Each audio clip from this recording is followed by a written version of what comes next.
Good morning and welcome to the News Hub. I'm Simon Constable. Well, here are the latest headlines from the crash of Malaysia Airlines Flight MH17.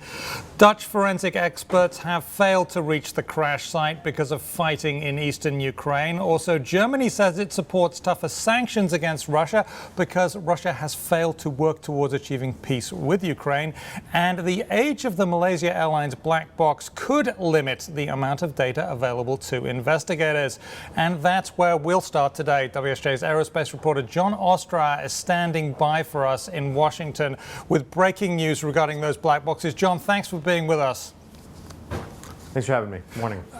Morning. John, we're getting news out of Ukraine from our colleague Lucas Alpert that the data retrieved from the black boxes says that it was a, quote, massive explosive decompression. What more can you tell us?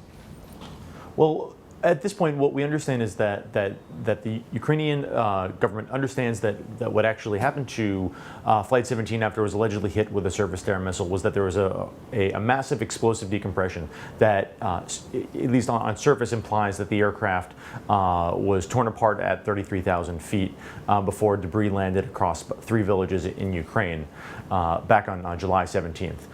At this point, what we're not sure of is actually officially an official version of that story. Right now, the black boxes are in the possession of the UK government, the Air Accident Investigation Branch, a notoriously tight-lipped safety organization.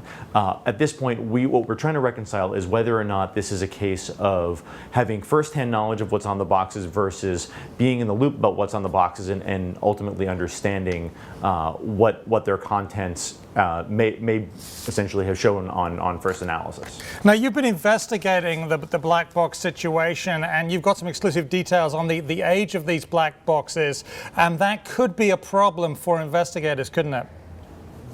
Well, at this point, it really looks like it could. What we reported this morning is that the age of the black box reflects the age of the airplane. This airplane was delivered in 1997, so it really is mid-1990s technology.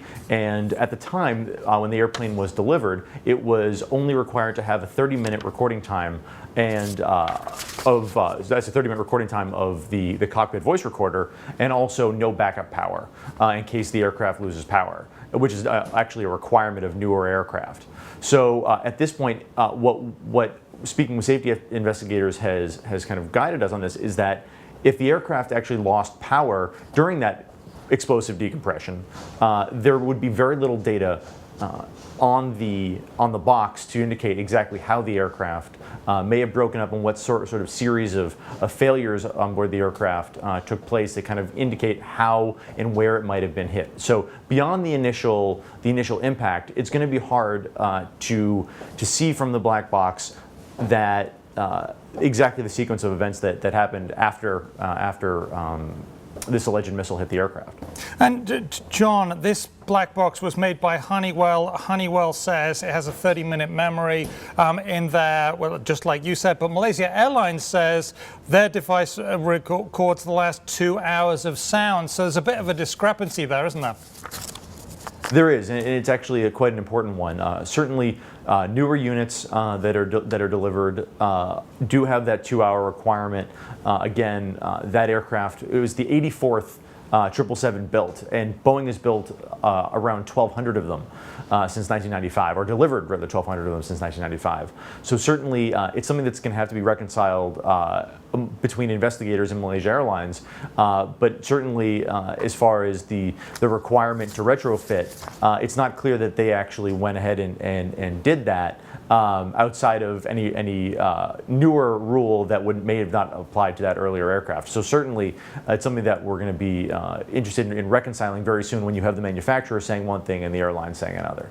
Okay, and I'm sure as soon as you get that, you'll let us know. Thank you very much, John Ostrower, aerospace correspondent at the Wall Street Journal.